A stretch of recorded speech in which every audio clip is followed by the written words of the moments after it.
Hey guys, it's Jack. I wanted to let you know that we're starting a new push for subscriptions here on Human Events Daily. So make sure that when you're listening to this podcast, you hit subscribe, you download it, and you share it with 5 of your friends. Make sure they're all going and downloading as well, because we need to get the signal out as much as possible. Look, we've done so much over the past couple of years since this show started, and we're only going to do so much more. Let's get it. This is what happens when the fourth turning meets fifth generation warfare.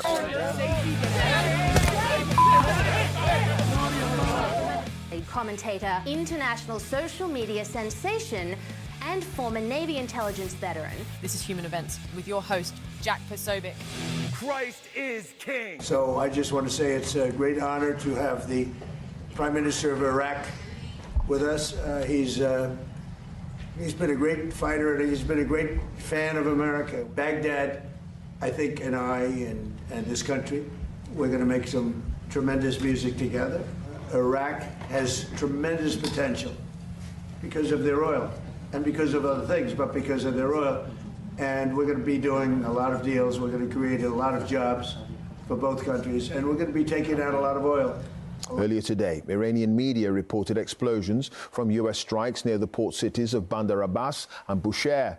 And overnight, U.S. Central Command said targets were hit across Iran in a 5-hour mission. Well, Iranian forces say they've hit 2 supertankers in the Strait of Hormuz. At least 2 crew members were killed and several others wounded. Well, we now know when Dr. Anthony Fauci will face more tough questions on Capitol Hill. Kentucky Senator Rand Paul announced that Fauci will sit for a Senate hearing on July 29th. Now, this comes after outgoing Director of National Intelligence Tulsi Gabbard released some documents indicating that Fauci misled U.S. intelligence agencies to hide concerns that COVID escaped from a foreign lab, which was receiving some U.S. funding. A confirmation hearing is planned for Acting Attorney General Todd Blanche today, and it's expected to be heated. Blanche does not have the AG job permanently yet. When a family can send their kids to school, walk their neighborhood after dark, and build a life without fear, every promise of the American dream is within reach. When they cannot, none of it is. That's my job, securing safety for every American. I'm pleased to testify again today to tell everybody here that we are doing just that. We are keeping America safe. Anne Widdecombe, the former Conservative MP turned Reform UK spokeswoman, was found dead with serious injuries at her country home in Devon in England's southwest on Thursday. Police believe that she had been killed 24 hours earlier. After initially ruling it out, police in Britain are now treating her death as an act of terrorism. Local officials say an immigration agent shot and killed a man in his car. It happened Monday in the city of Biddeford, which is in the southwest part of the state, south of Portland. An immigrant rights group identified the man as a 26-year-old Colombian who was authorized to work in the U.S. and had a social security number. Protests broke out hours after the shooting. It is the second deadly ICE-related shooting in less than a week. Ladies and gentlemen, welcome on board today's edition of Human Events Daily, Real America's Voice. Here today is July 15th, 2026, Anno Domini. Folks, left wing violence continues to plague Western society. And for some reason, there are so many people, particularly, and by the way, I assume that folks on the left side of the aisle are going to deny left-wing violence. That's their prerogative. Obviously, that is their political persuasion. And yet, there are those on the right who still refuse to take it seriously. I don't quite understand what the reason is. I don't quite understand why they don't take it seriously, but they don't. They just don't. Man was just arrested for threatening to kill Nigel Farage. Threatening to kill Nigel Farage in the UK, just days after the murder of a Reform spokeswoman, herself a retired MP, Anne Widdecombe. And that story is, to be fair, it's all over the news in the UK. It is everywhere. in the UK. And specifically, police are now, this is in The Guardian, this is in the Daily Mail, this is in BBC, by the way, even the BBC. Well, okay. So The Guardian will say, all right, I want to be factual about this. Guardian will say that Anne Widdecombe's killing, the police are investigating a possible left-wing motivation. Keep in mind, The Guardian is a left-wing rag. Then in BBC, it says the police are still assessing the motive. Still assessing. We're just not sure. Folks, let me tell you what's going on here. You're coming for Nigel Farage. You're killing people like Anne Widdecombe. The left killed Charlie Kirk. They keep trying to kill Donald Trump again, again, and again. And look at the new news from Amy Coney Barrett, the Supreme Court Justice. What did she say? What did Amy Coney Barrett say? The information just came out from her own lips that she had to wear a bulletproof vest.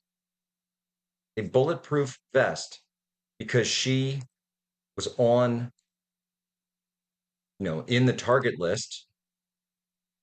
And so many Supreme Court justices have been targeted for killing, for assassination, because of the Dobbs ruling or because of rulings on transgenderism. Is anyone going to wake up to this? You got the left is willing to threaten to kill Supreme Court justices. They will kill someone like Charlie Kirk in cold blood, and then they'll turn around and say it's your fault. This is what they do, by the way. They always lie about their crimes, and they will blame you for their crimes. They will never, ever admit to them, ever. That is what they do every single time. We'll be right back here with more Real America's Voice, Human Events Daily.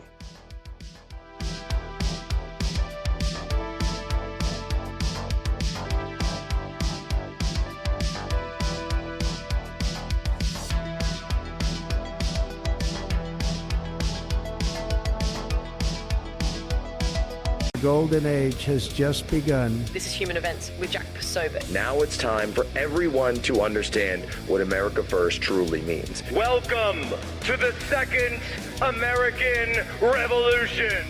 A few years ago, around the time of the Dobbs leak, my security detail sent me home with a bulletproof vest, and I carried it into my house, put it into my bedroom, dropped it down on a table, turned around, and my 12-year-old son was standing in the doorway of my bedroom, and he wanted to know what it was and why I had it, and I didn't know how to respond because maybe I lack imagination, but I didn't expect that performing this service was going to put me in the position of explaining to my children what a bulletproof vest was and why I had to wear one. It's also been reported in the news that roughly 6 weeks ago, I was the victim of a swatting incident. At that point, my teenage son, one of my teenage sons, opened the door to go out with friends and saw in our street, it was full of police cars who had responded to a false report of gunshots and raised voices in my home. All right, folks, Jack Posobiec back live, Human Events Daily, Real America's Voice. And look, that's Amy Coney Barrett. And we can talk about the effect that it has on her decisions and all of that, and that's perfectly fine. But I want to go beyond that for a little bit here and just focus, if we will, in this episode, specifically on the rampant violence.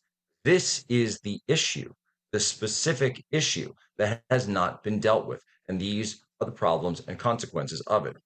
Folks, every day, more of our personal information ends up online than most people realize. Your name, your home address, your phone number, your family members, old addresses, email addresses, even information from past data breaches is often just a few clicks away. Hundreds of data broker websites collect and publish that information, and unless you take action, it stays there. Someone with bad intentions can use those details to piece together where you live, who you're related to, and other personal information. If you're politically active, work in the media, or simply value your family's privacy, it's worth taking seriously. That's where Patriot Protect comes in. Patriot Protect works to remove your personal information from data broker websites before the wrong people can use it. Instead of waiting until after you've become a victim, they help make you much harder to find in the first place. Single phone scam or identity theft incident can cost thousands of dollars. Protecting yourself is a lot less expensive. Go to patriot-protect.com or call 1-833-367-8787. Use promo code POSO to save 15%. Take control of your privacy and some digital camouflage to your life and make yourself much harder to find online.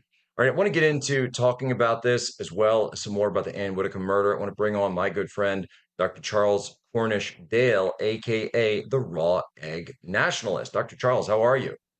It's great to be with you, Jack. Well, it's phenomenal to have you on. And you know, we're in a situation now where, and I don't even want to get into the broader issue of the ramifications that this violence has had on Amy Coney Barrett's judicial decisions. I think that's obvious. I think that point stands on its own. We all get it. But let's take it back a second before we even go down that road. We live in a world now where people like Ann Whitcomb have been murdered, 78 years old, in the UK. We've got Nigel Farage, death threats against him, 3 presidential assassination attempts, the assassination of Charlie Kirk. Luigi Maggioni and his legions of fanboys and fangirls. Zohra Mamdani pretty much seems like one of them at this point. Supreme Court justices being threatened in their own home. And yet, this violence and the effect of the violence on our political system seems to be something that people just shrug their shoulders about and say, oh, what are you going to do? And move along. And specifically, the problem I have is for people on the right. Dr. Charles, what is going on? Yeah, I mean, I think we've arrived at this stage. It's taken a long time. I mean, this is the leftist playbook. I mean, we can talk about what the left does whenever they get into power or whenever they are on the verge of getting into power. The violence in Spain before the Spanish Civil War, the violence that precipitated the Spanish Civil War. I mean, this is a recurrent pattern throughout history. But what we've seen in the UK over many years, as indeed in the US, is the normalization of violence, the normalization of violent rhetoric, threats, intimidation. It's a creeping process. But then what happens, of course, is that it does break out into real violence. So, you know, for many years, people have been attacking Nigel Farage in the street. People have thrown milkshakes over him. That became something of a meme, to throw a milkshake over Nigel Farage and to throw milkshakes over other right-wing figures in the UK. Well, where does that go? I'll tell you where that goes. That ends up with death threats. You're not just going to be throwing milkshakes. You're actually going to be threatening to shoot Nigel Farage in the head. And that's exactly what someone has just been arrested for. Or you're going to end up with some maniac driving 300 miles from Rotherham in the north of England to Devon to murder a 78-year-old woman who was actually probably one of the most recognizable right-wing figures in the UK. I mean, she really was. She was very well known. She was very well liked. People also, of course, on the left hated her and they deplored her conservative stances. But everybody knew who she was. And there was absolutely no question, I think, that her murder was a political murder. You know, we saw this muddying of the waters with Charlie Kirk's murder, where people initially were saying, well, it could have been, it could have been a radical right-wing terrorist. It could have been some MAGA, ultra MAGA guy who thought that Charlie Kirk, wasn't hardline enough on Israel or something. And there was a muddying of the waters here with Ann Whitcomb. They were saying, maybe it was a burglary. Maybe it had nothing to do with her political stance. And then, of course, we learn actually it's someone probably who drove 300 miles to kill her. You don't drive 300 miles to burgle someone. You don't drive 300 miles for an opportunistic killing. This is a planned assassination. And it's very, very worrying. I think it presages a very, very dark future for Britain. No, that's exactly right. And we've got this kind of violence now on both sides of the pond, as it were. And yet the thing that I want to drill down on, and we took some time yesterday on the show, and we're going to do it again today, talking about this. You've got a Supreme Court. I didn't even know, by the way, but I don't even think I'd heard that quote when I was on air yesterday. And you got this, again, the Supreme Court justice saying that she needed to wear a bulletproof vest. This is a justice of our highest court in the entire country. That's how bad the violence has become. Obviously, I have a personal friend who's been affected by this, who was murdered by this. But beyond that, it's become at such a fever pitch that that people, also, by the way, I knew people at Butler, I knew people at the president's White House Correspondents' Dinner who were both, in the line of fire at left-wing shootings, so to say. And yet, why is it that people on the right still continue to wake up every day and they want to talk about every other issue under the sun other than the people who are trying to kill us? Yeah, it's a very strange thing, Jack. It's something that I obviously have noticed as well, and it's not something that I like at all, but it is something that is a very, very noticeable feature of conservative behavior. Conservatives just refuse to take seriously the threat from left-wingers. They refuse to believe that left-wingers are okay with violence, that they are happy with murder to achieve their political objectives. And it seems like how many murders is it going to take? How many failed assassinations or successful assassinations? How many threats against the president? How many correspondence dinners absolutely, called off because of an attempted assassination? Is it actually going to take? I mean, I've written about this too, and I've written about personality and psychology studies that show that conservatives generally are much, much more tolerant and much more generous towards their opponents, to left-wing people, than left-wing people are to conservatives. Conservatives are generally much more forgiving of left-wing of their left-wing opponents. And look, I mean, in a normal kind of situation, maybe that's a good thing. Maybe it's a good thing to turn the other cheek, or at least certainly to sort of occupy the higher moral ground. But we're in a position now where people are being killed, and where murder and violence and intimidation is being used every single day as a tool of leftist political campaigning, you could call it, of the leftist political project. And conservatives really do have to wake up, I think, because there's going to come a day when, these really radical people are in power. And then what are we going to see? Are we going to see another Spanish Civil War? I mean, we know how the Spanish Civil War began. It began when the leftists took power and they started massacring their enemies.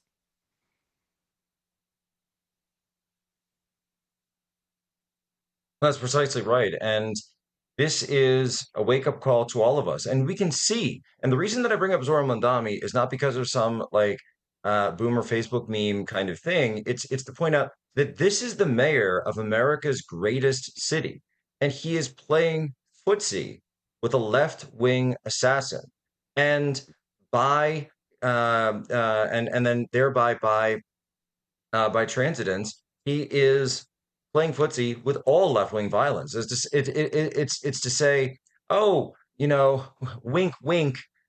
We really don't like what you did there, Luigi. Gosh, I would hate if someone were to do that again. As if someone were to be another Luigi. Wouldn't that be so terrible if we saw this? And yet they do it again and again and again. And we're also seeing these left-wing communist judges in New York City. If they threw the book at Donald Trump, I suppose the opposite is that they're shredding the book because they're doing everything they can to let Luigi Maggioni walk. They want him to walk, and it's certainly, by the way, they've already taken off the death penalty. Death penalty is already off the table for Maggioni. This is how bad it is getting, and it's going to get worse, folks. Right back, Human Events Daily with more.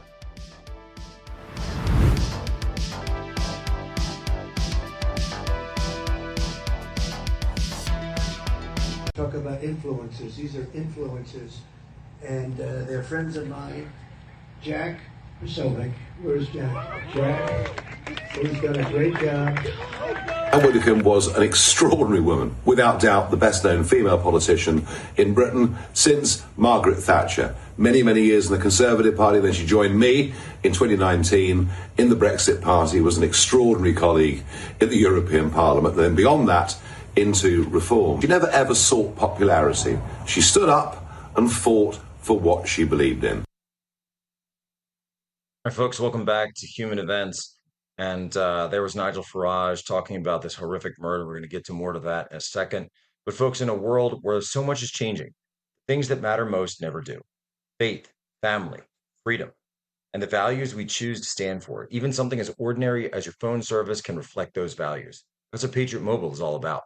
For 12 years, they've served Americans who want their money to support the causes they believe in, backing the Christian conservative movement and organizations that fight for faith, family, and freedom. Switching is easy. You can keep your number, keep your phone, or upgrade to a new device. Their 100% US-based customer support team can have you up and running in minutes. And if you're still paying off your current phone, they can even help with a contract buyout. Best of all, Patriot Mobile offers premium priority access on all 3 major US networks, so you don't have to sacrifice reliable service just to make a values-based choice. If you believe it matters who you trust with your communication, where your money goes, Patriot Mobile is worth a look. Go to patriotmobile.com/POSO or call 972-PATRIOT. Use promo code POSO to get a free month of service. That's patriotmobile.com/POSO or call 972-PATRIOT. Make the switch today. I want to go back now. We're on with Dr. Charles Cornish Dale. And Dr. Charles, this is key. And by the way, I do, and let me ask about the UK, because I've noticed that in the UK, this story does seem to be getting a lot of attention, as it should, because it's a horrific, beyond politics, it is a horrific killing, the brutal beating of a 78-year-old woman in her own home. We do have to understand the motive, but are politicians in the UK taking it seriously as they should now? Is the government taking this seriously? Well, I mean, I think it's clear that actually really the government's first instinct was to try and cover it up. And you will notice, if you've been paying attention to any of the coverage, you will have noticed the glee with which the police the police apprehended an initial suspect who was then released, and then they caught the second chap who had travelled from Rotherham 300 miles. But when they got the first chap, then the police gleefully announced that he was a white male, and there was a lot of emphasis on that word white when his arrest was announced, and I think that was very, very deliberate. Increasingly today in Britain, then the government and law enforcement are loath to talk about the ethnicity of criminals and of people who have been arrested. And so, of course, I think when it was announced that Anne Widdecombe had been killed and that it might be some kind of an actual murder case, then people thought, well, of course, maybe this is a political thing. Maybe it's someone from an ethnic minority. Maybe it's a migrant.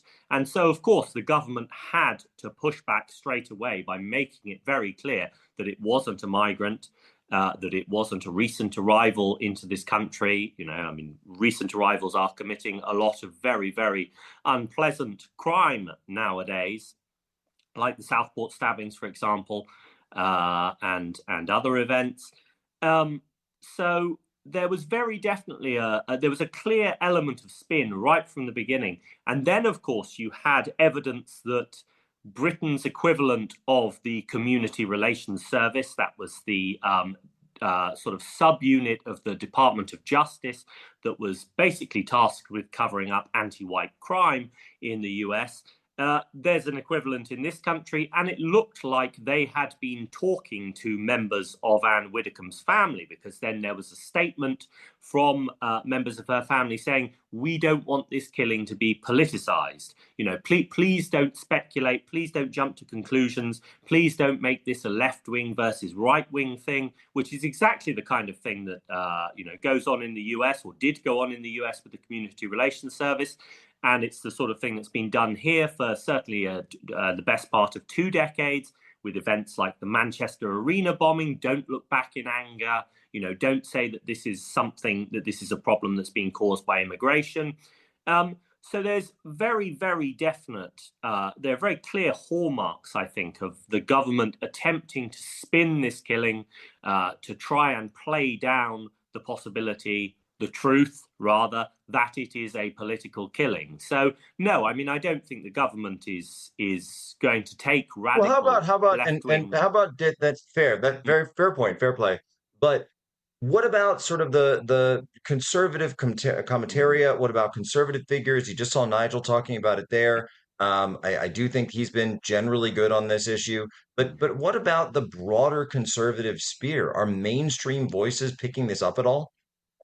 Yes, I think they are, but whether or not, as we said in the previous section, whether they're taking it quite seriously enough and drawing the right conclusions, chief among which would be that actually the left wants to use violence, is willing to use violence, will use violence to achieve its aims.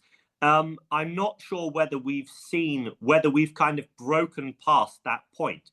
I mean, there's a big problem, I think, in this country that compounds the conservative hesitance to address the left-wing propensity for violence, and that is there's a general sort of sense of, civility and fair play, and conservatives are generally the guardians of civility and good manners in public life and things like that. So traditional values, whatever. So I think there's often there's a hesitancy really to go as far as they should go, and maybe eventually, when more details of the case come out, when we learn more about the alleged killer's motives, etc., maybe that we do will need be to a learn Rubicon more. moment.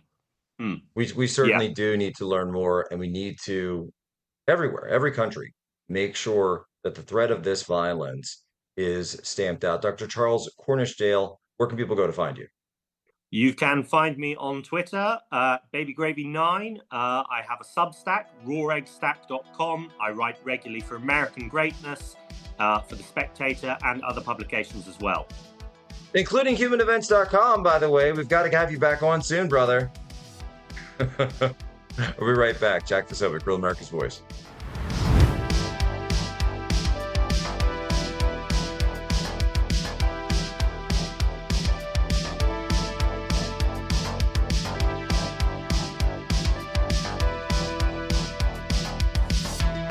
Jack. Where's Jack? Where is he? Jack, I want to see you. Great job, Jack. Thank you. What a job you do.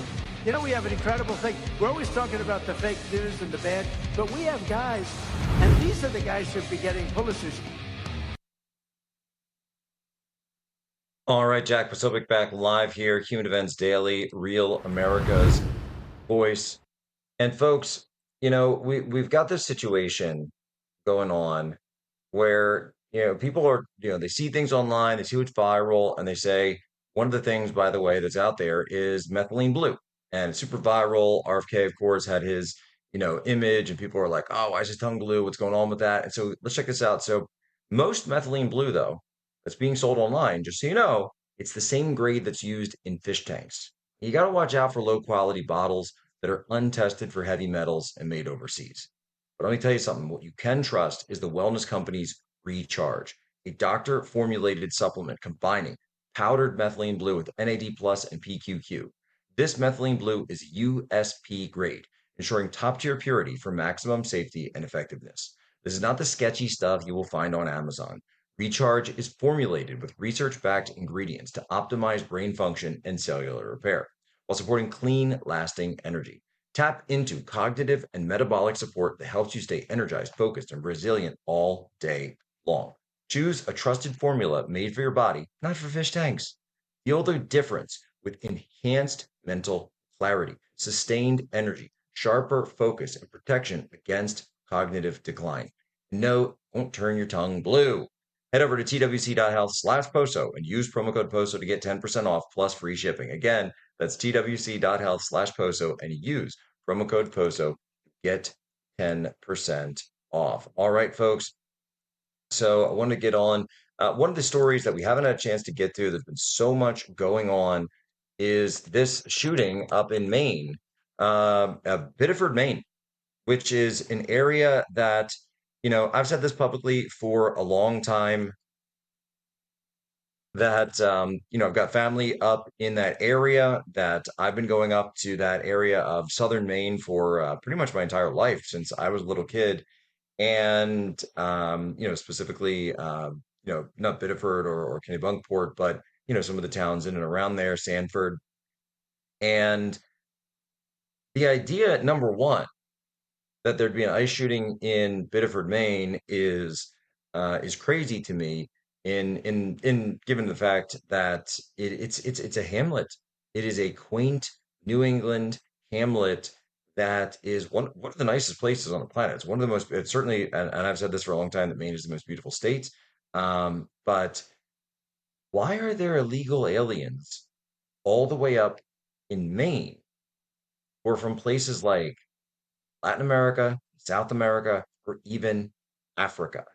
Now, we're not sure what to make of this, but what we do know is that in this situation, we need to get to the bottom of it. And so, to understand that and to help us get to the bottom of this, I wanted to bring on a man who knows more about Border Patrol and ICE than many of us ever will in our entire lifetime, because he's walked the walk, he's lived the life. Ladies and gentlemen, Commander Greg Bovino joins us now. Commander Bovino, how are you? Good, Jack. How are you? I'm doing very well. Now, that's my first question in terms of all of this is, how did we get to the point where we've got illegal aliens from South America all the way up in Biddeford, Maine? Sure, Jack. That is what you're seeing in Maine is a reflection nationwide. That has happened nationwide, every single county of every single state. That's why we say that there's 100 million illegal aliens. They're not just in pockets like they used to be, the Arizona, California, Oregon, Washington corridor. They are spread across the United States. And like you said, the South Americans in Maine, there's also a Somali population there in Portland, Maine, that's quite big as well. So from all over the world, in all parts of the United States, including Maine. Whoever would have thought Maine would have had an illegal alien problem? But boy, they've got an illegal alien problem now.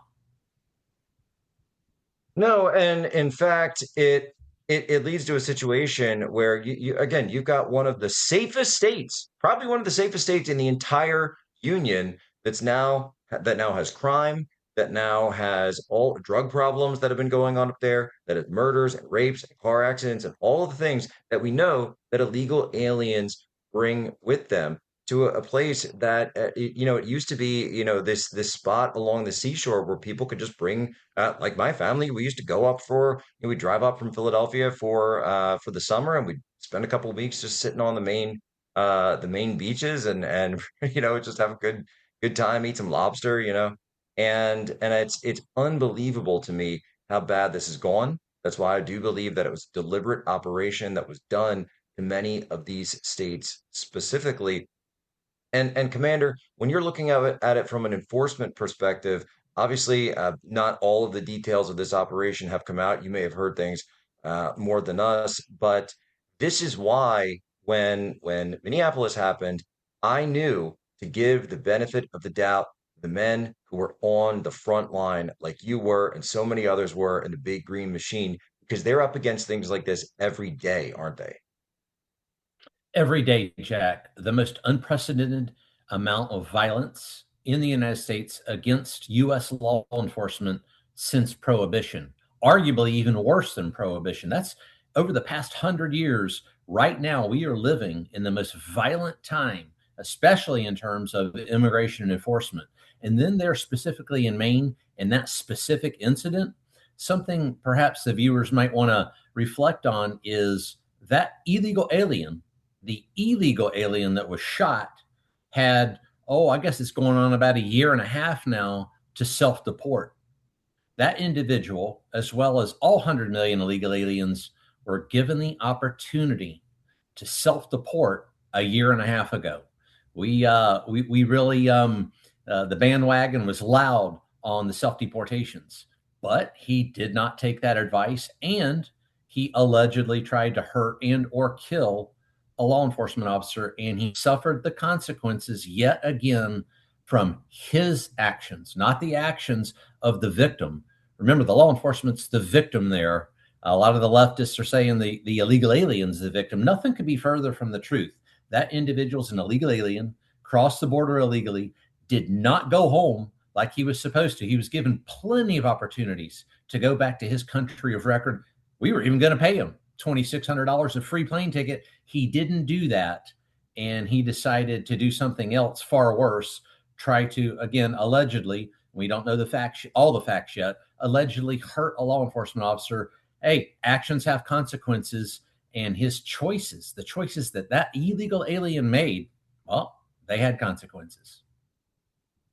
No, they certainly did. And, one of the close consequences, as you know, as you point out, of course, is you can self-deport. In fact, there are payment, there's remuneration, there's expenses paid to head back home. You're able to bring your family. This is not something that the U.S. government has actually been uncompassionate about. But at the same time, that does mean if you've got these deportation orders, that you know what you're doing is wrong. And then if you go get in your car and do something, and by the way, I'll just look at it this way. I saw an image that was posted of this situation, reminded me of another Minneapolis kind of situation where you start looking into the facts, you find out that the officer or agent, I'm not sure exactly, but was standing directly in the path of that vehicle. And we can see it directly from the physical evidence that's already come out. Yes. And, 99.9% of the time, that is the case. The officer's life was in danger, just like the officers' lives were in danger there in Minnesota and in many other cities. It's just like any law enforcement action. Look at all the law enforcement actions that take place with domestic law enforcement and American citizens. When your life is in danger or the lives of the public are in danger, that use of force, it's not only okay. You should use that force to save your life or the life of another. That's just the way that works. Law enforcement is there to save lives and to create security in communities. You don't create security by not doing anything. First and foremost, not doing anything does not create security. It makes it worse, which is why I'm so glad that President Trump overrode that crazy no pursuit policy that came out just yesterday. Because when you don't do something, it makes the situation infinitely worse. Well, Commander, that's exactly right. And in the next segment, I do want to get into that with you because I want to drill down. But just say, I remember my father having the conversation with me. I said, "Hey, man, you see the lights in your rearview mirror? It's 10 and 2, and it's yes or no, sir. Right? It's yes or no, sir. Didn't realize that, sir. I'm going to get that fixed, or whatever it is. And guess what? If you disagree, there is a time and a place to have that argument, but it's not right there on the street, and it's certainly not hitting the accelerator when an officer or an agent is standing right in front of you. Do something like that, you're going to have a bad day." Folks, right back. Jack Posobiec, Commander Greg Bovino here. Human Events Daily, Real America's Voice.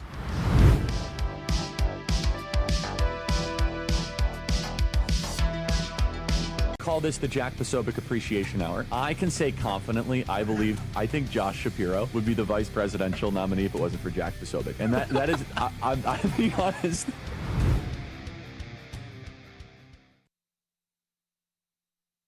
All right, Jack Posobiec, we are back live here, Human Events Daily, Real America's Voice. We're on with Commander Greg Bovino. And Commander Bovino, so wanted to hear, I guess this back and forth, and obviously you saw the president's Truth Social earlier this morning. In fact, the president now has just landed in Pennsylvania at the Army War College. He's going to be speaking very soon. I believe we have a shot of that, guys, where he's stepping out there, Marine One. Just an incredible image, of course. Marines at an Army facility. We'll see how that goes over. But that'll be fine. We'll throw them some crayons, make sure they have something to chew on while they wait for the president to eat or to finish speaking.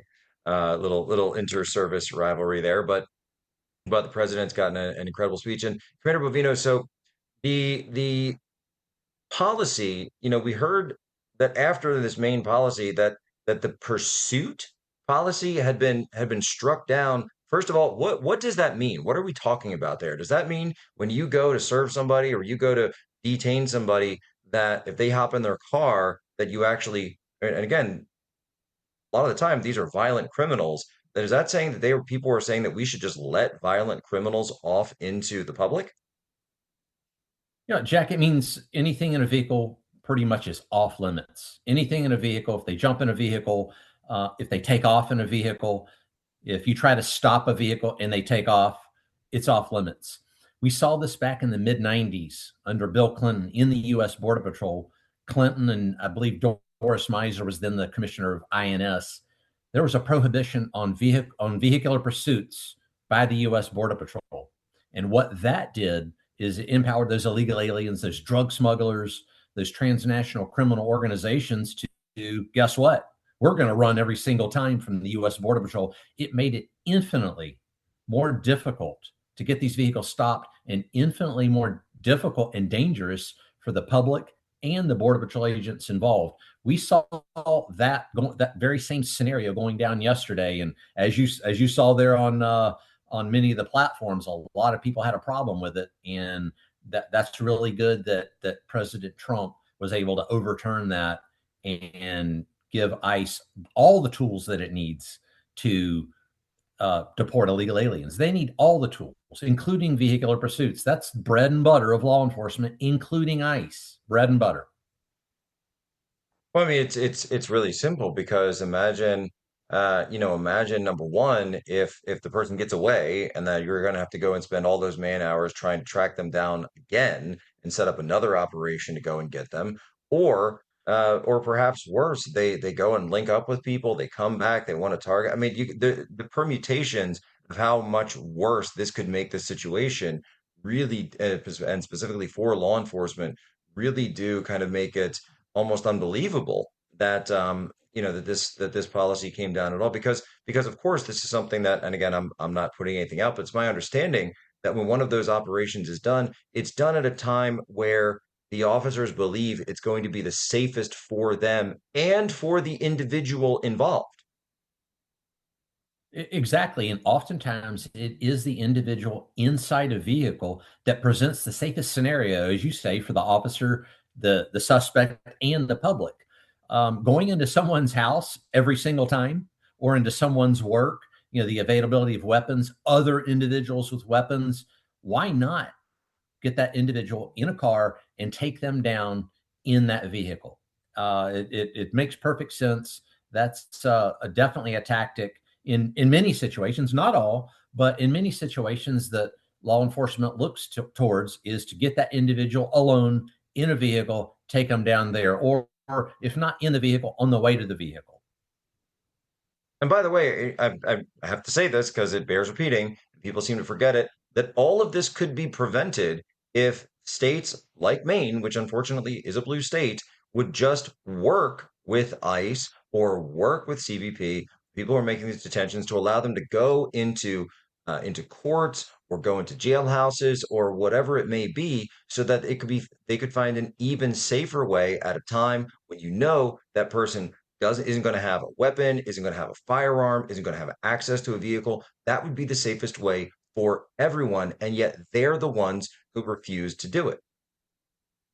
Yeah, Jack, exactly. Jack, you were on the ground with us in many of those locations, and you saw what went down in those two cities, contrasted as to what went down in the conservative red cities. New Orleans, perfect example. We had one incident of violence against Border Patrol agents in 1 month of operations. 1 month, we had one incident of violence against U.S. Border Patrol. We went to Minneapolis, and within an hour of being on the ground, the violence started. The big difference there was the state and locals in Louisiana, they didn't play around. They helped us in every single aspect of the operation, whether it was actually patrolling for illegal aliens, whether it was providing us security from anarchists and rioters. I tell you, it was a match made in heaven there in Louisiana. But you get to those blue cities, it's exactly the opposite. You're on your own. You provide all security. You worry about an anarchist, a rioter, an illegal alien trying to get in a vehicle and run you over, the whole gamut. All that could be taken out of the equation. All that bad stuff could be taken out of the equation if they would simply work with. That's all we're asking. That's all we've asked for the whole time is we've got a mass deportation operation that's legal, ethical, moral, lawful. We need to undertake that with all of us involved, all law enforcement involved, because in doing that, much less violence. And it's been proof tested there in some of those red cities on a large scale.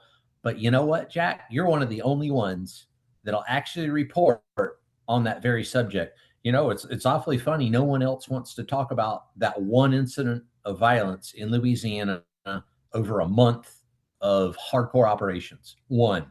Well, and you know, what happened in LA, I just look Chicago. at it from a. No, I was just gonna say I look at it from an operational perspective, and the reason you don't see things like this in red states and you do in blue states is specifically that. And when this story came across my wire the other day, whatever day that I saw it, that I said, well, Maine, another blue state, right? There you go. So it's like Maine, Maryland, California, Minneapolis, Minnesota. Again, where do you not hear this? Texas, Florida, Louisiana. Again, it really is a red state versus blue state kind of phenomenon. Pennsylvania, of course, has a extremely left-wing governor who is not a fan of mine, but that's okay. I'm not a fan of him either, and because he allowed illegal aliens into my hometown when he was our county commissioner, so we've had a great relationship. But Commander, in our last couple of minutes here, I just want to say when that story came out to that vehicular pursuit, that policy had been canceled. What does that do to the morale of the agents and the officers involved? What does that do to the men? Well, morale is obviously going to plummet. I've talked to ICE agents for the past 2 days now, and even some Border Patrol agents as well. And to a man and woman, they're like, what is going on? Why are we not being supported right now? Why are we being hamstrung in an operation that, one, is already violent, and we're here to deport illegal aliens? Why are we being hamstrung, and why are we being hammered by the supposed good guys? The bosses, the high level senior executives, people in government. Why are they doing that to us? And they're right. They're right. You said this at the beginning of your segment. On that note, we should support them. On that note, what are you hearing after seeing the president's truth today? What that went in the complete opposite direction. I've seen a lot of thumbs up on text, a lot of thumbs up, and that kind of thing. They're excited about that. Trump stepped in, did the right thing, and if he'll step in and ramp those mass deportations up, that will further help the morale. When they signed up to play the ball game, they want to play the ball game, those immigration officers, whether it's ICE or Border Patrol. So Trump did a fantastic job this morning. Their morale went up immediately. Glad to hear it. Commander Bovino, where can people follow you? Gregory K. Bovino on X, and I'd love to interact with the audience there on X, as you know. Oh, he's very active on X, folks. He's very active. So am I every once in a while. Ladies and gentlemen, as always, you have my permission to lay ashore.